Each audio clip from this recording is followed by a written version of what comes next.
আমি জানি মা নেই যার সংসার অরণ্য তার। আমি জানি মাতৃহারা দুটি সন্তান তোরা আমার কাছে থাকবি। আমি কথা দিচ্ছি যতদিন পর্যন্ত এই গুরু বেঁচে থাকবে তোদেরকে আমি কোনো ক্ষতি হতে দেব না।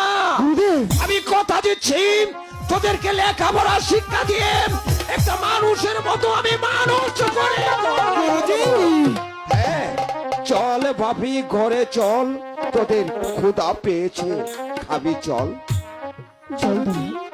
তোলা চলো বাপি।